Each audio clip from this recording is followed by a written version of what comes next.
नमस्कार, मैं हूं राकेश कुमार। आप देख रहे हैं फाइनल पोस्ट। अभी परीक्षा का समय है। बीपीएससी 67वीं का एग्ज़ाम होने जा रहा है। सीडीपीओ का भी प्रारंभिक परीक्षा है। इसको लेकर हम लोगों ने कई वीडियो बनाए।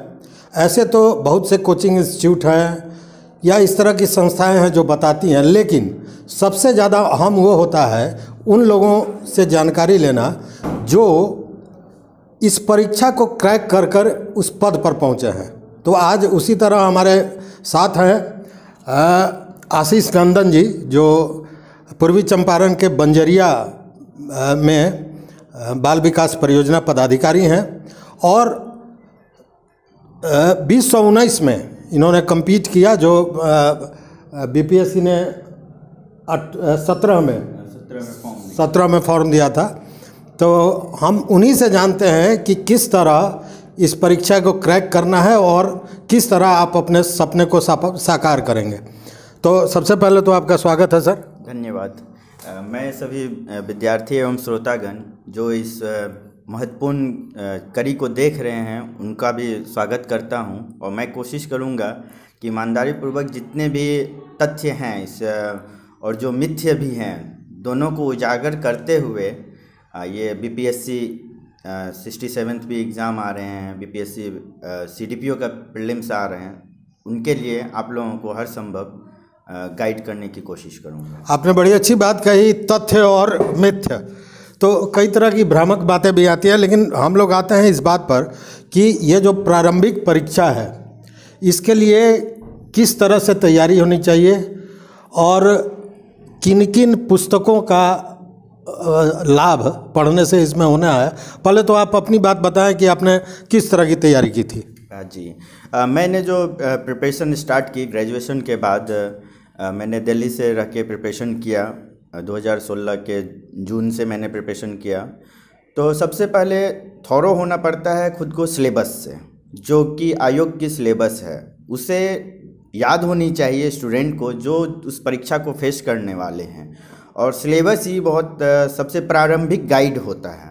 और सिलेबस के बाद जो द्वितीय गाइड हैं वो है हमारे प्रीवियस ईयर्स के क्वेश्चंस पेपर, चाहे वो प्रीलिम्स के हों चाहे मेंस के हों। और प्रीलिम्स में भी जो मोस्टली जो क्वेश्चंस बेस्ड होते हैं वो प्रीवियस ईयर के क्वेश्चंस से ही गाइड होते हुए होते हैं और उससे बहुत सारा इंसाइट्स मिलते हैं कि आप नेक्स्ट क्या जो अपकमिंग एग्ज़ाम्स हैं उसमें किस तरीके के प्रश्न रहेंगे। तो सिलेबस एवं प्रीवियस ईयर क्वेश्चन पेपर ये शुरुआती दौर और हमेशा ही साथ में रहने के लिए ये सही है। तो हमारे लिए भी मैंने भी सबसे पहले सिलेबस और प्रीवियस ईयर क्वेश्चंस के साथ अपने आप को थॉरो किया और उसके बाद नेक्स्ट स्टेप जो हम बुक्स पे गए हैं तो जिनकी चर्चा हम करेंगे। तो ये जो प्रीलिम्स होता है उसमें कौन कौन से विषय होंगे और कितना मार्क्स का होगा, कितना समय होगा? जो प्रीलिम्स होते हैं बीपीएससी में 150 क्वेश्चंस होते हैं जिसमें 2 आवर्स टाइम दिया जाता है और इसमें विभिन्न विषयों के वस्तुनिष्ठ ऑब्जेक्टिव क्वेश्चंस होते हैं जिनमें 5 ऑप्शन होते हैं, उसमें से एक सही ऑप्शन को हमें चूज करना रहता है। सब्जेक्ट की रेंज बहुत ही वास्ट है। आपको political science, economics, history, geography, environmental science, Bihar specific, current affairs, सभी से क्वेश्चंस एक बैलेंस्ड वे में पूछा जाता है। साइंस के रहते हैं और मैथ्स के भी जो न्यूमेरिकल मैथमेटिक्स है उसके भी प्रश्न रहते हैं और टोटल 150 प्रश्न, 2 आवर्स ऑब्जेक्टिव प्रीलिम्स। तो इसकी तैयारी में जैसे आपने जो कहा उससे लगता है कि सामान्य ज्ञान की बात हम कह सकते हैं कि 150 क्वेश्चन। तो इसमें निगेटिव मार्किंग भी होता है क्या? जी नहीं, इसमें निगेटिव मार्किंग नहीं है। प्रीलिम्स में निगेटिव मार्किंग नहीं है। आप क्वेश्चंस सही करने पे 1 मार्क्स आपको मिलते हैं और समानतः सभी परीक्षार्थियों को निर्देश दिया जाता है कि आप सभी प्रश्नों को ज़रूर सॉल्व करें। सभी प्रश्नों को सॉल्व करना चाहिए। ऑब्जेक्टिव में जहाँ निगेटिव नहीं हो वहाँ पे सभी प्रश्नों को सॉल्व करना चाहिए और बीपीएससी में निगेटिव नहीं है। अच्छा, आपने जो प्रीलिम्स की तैयारी की थी उसमें इसके लिए किन किताबों का आपने अध्ययन किया था? जी, या कौन सा किताब आज के परिप्रेक्ष्य में बेहतर होगा? जी, प्रारंभिक तैयारी तो हम लोगों ने एनसीईआरटी से ही शुरू की। एनसीईआरटी हमारे बेसिक्स को क्लियर करती है, उसके बाद उनके ऊपर कुछ बुक्स आते हैं। जैसे पॉलिटिकल साइंस के लिए लक्ष्मीकांत होते हैं। इंडियन इकोनॉमिक्स के लिए हमने जो रमेश सिंह के द्वारा भारतीय अर्थव्यवस्था नाम की एक किताब आती है, उसे हमने स्टडी किया था एनसीईआरटी के उपरांत। ये सारे बुक्स मैं एनसीईआरटी के उपरांत बताता हूँ। जो हमारे प्राथमिक सोर्स हैं वो एनसीईआरटी ही होना चाहिए। और इन्वायरमेंट के लिए शंकर आईएएस की बुक आती है, पॉलिटिकल साइंस के लिए लक्ष्मीकांत, और स्पेक्ट्रम की एक किताब आती है जो कि मॉडर्न इंडिया हमें पढ़ाते हैं। मॉडर्न इंडिया से रिलेटेड उसमें सारे तथ्य रहते हैं। तो वो मतलब बेसिक तैयारी एनसीईआरटी से शुरू होती है और उसके बाद में फिर इन पुस्तकों का अध्ययन करना आवश्यक होता है। ये मैं इसलिए अभी कह रहा हूँ कि हमारे जो आशीष नंदन जी हैं, ये 17 में एग्ज़ाम दिए थे और इनकी पत्नी भी सीडीपीओ हैं, वो भी 17 में एग्ज़ाम दी थी और 2019 में वो भी अभी सीडीपीओ हैं, गया में पोस्टेड है। मतलब 2 लोगों का एक साथ, आप दोनों आदमी एक ही बैच में एग्ज़ाम दिया? जी हाँ, हमने एक ही बैच में एग्ज़ाम दिया है और हमारा इंटरव्यू एक दिन आगे पीछे था। तो कहने का मतलब है कि ये जो अनुभव है ये केवल अकेला नहीं है, 2 लोगों का एक साथ अनुभव। जो परीक्षा दिया, जो तैयारी उन्होंने किया, उससे दोनों आदमी सफल हुए। तो इसमें हम और जानना चाहेंगे सर कि बच्चे कैसे तैयारी करें इसका। जैसे अभी प्रीलिम्स में बहुत कम समय बाकी है, मतलब अगर हम देखें तो मार्च और अप्रैल 2 ही मंथ बचे हुए हैं। तो अभी ऑब्जेक्टिव समय है कि हम ऑब्जेक्टिवली जो हमें ज़्यादा मार्क्स दे, ज़्यादा एरिया कवर करें। तो ऑब्जेक्टिफाइड जो बुक्स हैं उनको हम डायरेक्ट स्टडी करें।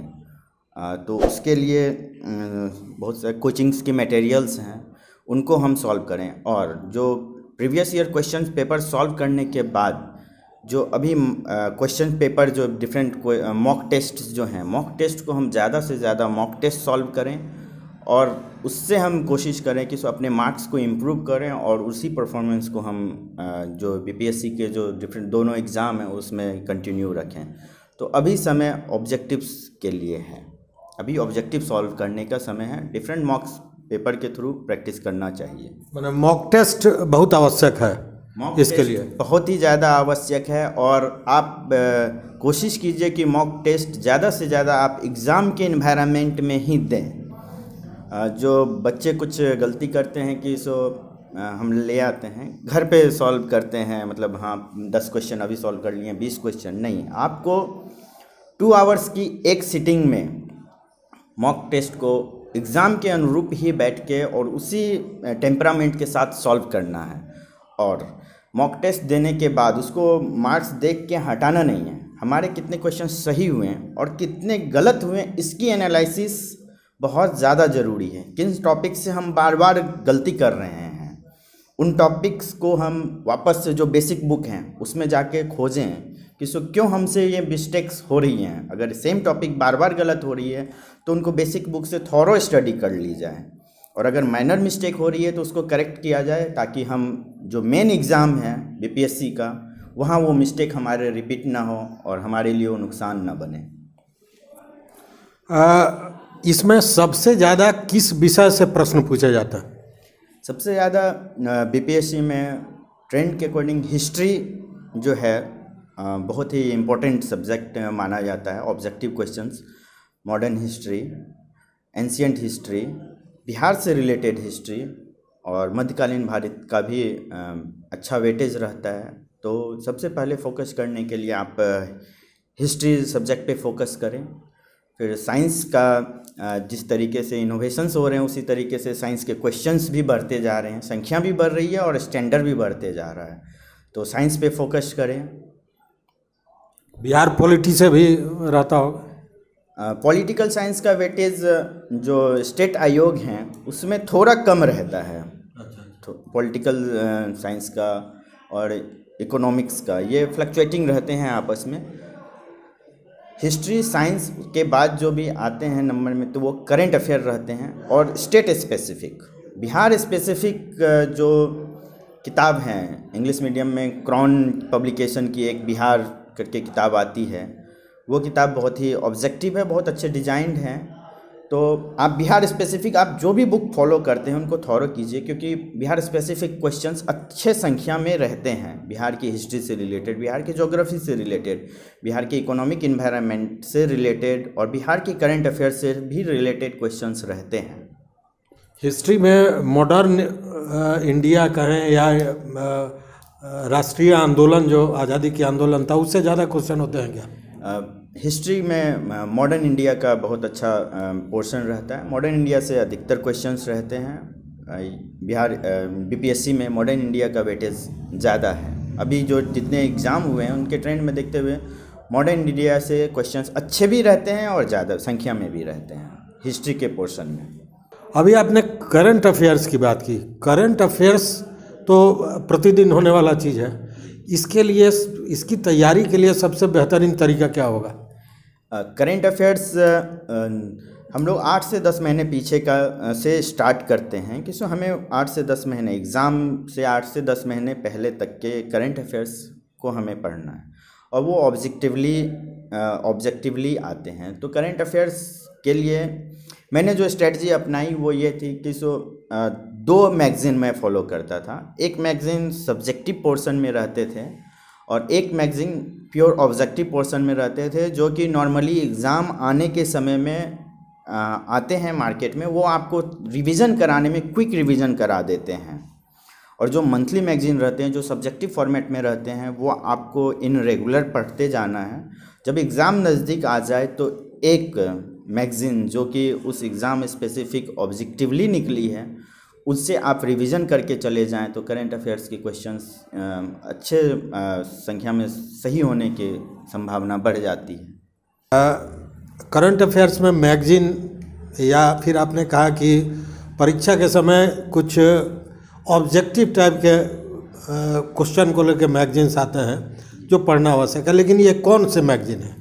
जी, करंट अफेयर से संबंधित मैं बताना चाहूँगा कि जो मंथली वाइज सब्जेक्टिव मैगजीन्स आते हैं वो दृष्टि या विजन आईएएस के अच्छे रहते हैं, उनको हम मंथली वाइज फॉलो कर सकते हैं। और एग्ज़ाम के नज़दीक आ जाने पे जो क्विक रिवीजन के लिए हम लोगों ने ऑब्जेक्टिव मैगज़ीन की जो बात की, वो स्पर्धा या एडिटोरिया के ईज़िली अवेलेबल हो जाते हैं एग्ज़ाम से कुछ दिनों पहले, तो उनसे हम ईज़िली रिवीजन करके और हम अपने करंट अफेयर्स के मार्क्स फेच कर सकते हैं। एक जो बात दिमाग में आ रही है, और इस तरह का प्रश्न पहले भी हम लोग जो वीडियो डाले हैं उसमें जो परीक्षा की तैयारी कर रहे हैं वो लोग पूछते हैं। जैसे आपने कहा कि आपने शुरू की थी तैयारी दिल्ली से, लेकिन जो बिहार में रहकर अपने घर पे रह कर तैयारी कर रहे हैं उनको क्या प्रॉब्लम हो सकता है और उनको क्या करना चाहिए, क्या स्ट्रेटजी अपनानी चाहिए? घर पे रहने पे कंटिन्यूटी की प्रॉब्लम थोड़ी आती है, लोग इन्वॉल्व हो जाते हैं अपने सोशल इन्वायरमेंट में, तो उनसे बचना होगा, उन चीज़ों से बचना होगा। और बाकी मटेरियल्स की अवेलेबिलिटी या गाइडेंस की अवेलेबिलिटी कुछ कोविड पीरियड से पहले तक ये माना जा सकता था, लेकिन कोविड पीरियड से जो जिस तरीके से चीज़ें ऑनलाइन हुई हैं, मीन्स कि सो कोचिंग के लेक्चर्स ऑनलाइन हो गए हैं, मटेरियल्स ऑनलाइन अवेलेबल हो गए हैं, बहुत सारे अच्छे अच्छे शिक्षक जो हैं so free of cost YouTube channels पे अवेलेबल हैं, ऐप के माध्यम से पढ़ा रहे हैं। तो मटेरियल और गाइडेंस तो अब हर जगह से रीच में है, चाहे वो आप पटना रह रहे हो, दिल्ली रह रहे हो या अपने घर पे रह रहे हो। घर पे बस आपको अपनी कंटिन्यूटी मेंटेन रखनी है और कुछ दिनों के लिए अपने सोशल एक्टिविटीज़ को लिमिट करना है, ताकि आपकी कंटिन्यूटी और एकाग्रता में कमी ना आए। तो अभी आपने सुना आशीष रंजन जी ने बताया कि आप घर पे रह के भी तैयारी कर सकते हैं और इस एग्ज़ाम को क्रैक कर सकते हैं, बशर्ते कि आप पढ़ाई पर ध्यान दें और जो समय सारणी आप बनाते हैं पढ़ने के लिए उसमें पूरी तरह रहें। सामाजिक जो काम है उससे थोड़ा अलहदा होना पड़ेगा आपको, अगर आप चाहते हैं कि तैयारी करें और क्रैक करें इस एग्ज़ाम को। लेकिन एक बात जो बार बार उठती है कि घर पे रह के कैसे करें, तो उसका भी तरीका इन्होंने बताया। चीज़ें सारी उपलब्ध है, आज वैज्ञानिक युग है और डाटा का जो समय है उस पर सारी चीज़ें उपलब्ध हैं, उसका आप लाभ ले सकते हैं। और अगर आपको कोई भी प्रश्न हो जो आप आशीष रंजन जी से पूछना चाहते हो तो कमेंट बॉक्स में निश्चित रूप से हमें बताएं, फिर हम इनसे बात करेंगे, आपके जो प्रश्न होंगे उसका हम जवाब ढूंढेंगे। तो देखते रहिए फाइनल पोस्ट। बहुत बहुत धन्यवाद सर आपका। Thank you sir. तो देखते रहिए फाइनल पोस्ट। अगर आप चैनल पर नए हो तो निश्चित रूप से सब्सक्राइब करें और वो घंटी जैसे आकृति है उसको ज़रूर दबा दें। अगर फेसबुक पेज पे हैं तो लाइक करें, शेयर करें। बहुत बहुत धन्यवाद।